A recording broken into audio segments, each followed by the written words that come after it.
देखो, Trump tariff की दुनिया में आखिर चल क्या रहा है तो ये समझने की कोशिश करते हैं। पिछले 1 साल से ट्रम्प अंकल ने टैरिफ की दुनिया की ये हालत की हुई थी।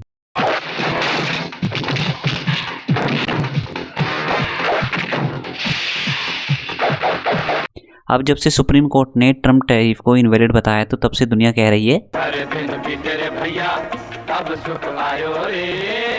एक्चुअली जो सुप्रीम कोर्ट है उसने कहा है कि ट्रम्प अंकल, जो आप इतने साल 1 साल से टैरिफ लगा के दुनिया की बिल्कुल स्थिति आपने बिगाड़ दी है, वो जो टैरिफ आप जिस एक्ट में लगा रहे थे, international emergency economic powers act यानी आईपा 1977, उस एक्ट का उपयोग या फिर प्रयोग आप तभी कर सकते हो जब नेशनल इमरजेंसी की सिचुएशन हो। तो ये जो आप कभी 28%, कभी 40% टैरिफ लगा दे रहे हो दुनिया भर पे, वो सारे इनवैलिड हैं।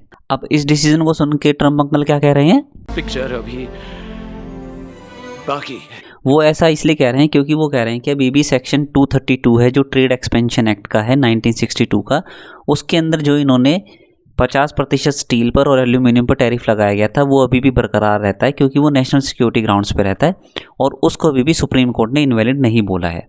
दूसरा, ट्रम्प अंकल कह रहे हैं कि अब वो जो टैरिफ लगाएंगे वो होगा सेक्शन 122 के अंडर, जो ट्रेड एक्ट ऑफ 1974 का है। एक्चुअली इसमें ट्रम्प अंकल टैरिफ लगा तो सकते हैं, लेकिन वहाँ उनके हाथ वहाँ बांध दिए जाते हैं कि वो सिर्फ इस एक्ट के अंडर, इस सेक्शन के अंडर मैक्सिमम 15% टैरिफ लगा सकते हैं, वो भी ज़्यादा से ज़्यादा 150 दिनों के लिए।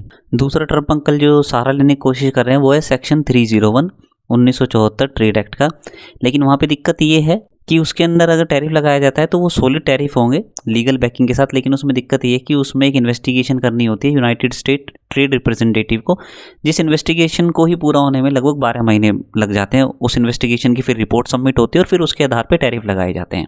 तो अब ट्रम्प अंकल ये नहीं कर पाएंगे कि रात को सोए, सपने में कुछ आया और सुबह उठ के कोई भी टैरिफ लगा दिया। वहीं सेक्शन 232 का भी यही हाल है, ट्रेड एक्सपेंशन एक्ट ऑफ 1962, जिसमें नेशनल सिक्योरिटी ग्राउंड पे 50% स्टील और एल्यूमिनियम पे टैरिफ लगाया गया है।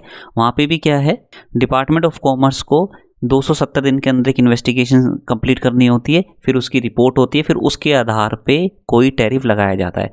तो इन सेक्शनों की, सेक्शन 232 और सेक्शन 301 की लीगल बैकिंग तो है, लेकिन उसमें लगने वाला समय है वो बहुत ज़्यादा है। तो ऐसा नहीं होगा कि भाई हर आए दिन टैरिफ बदल रहे हैं, जबकि जो सेक्शन 122 है ट्रेड एक्ट 1974 का, उसमें आप टेम्परेरी टैरिफ लगा सकते हो जो मैक्सिमम 15% हो सकता है और मैक्सिमम 150 डेज़ के लिए। तो अब देखते हैं ट्रम्प अंकल क्या नया कानून निकाल के लाते हैं टैरिफ लगाने के लिए। तब तक दुनिया खुश है।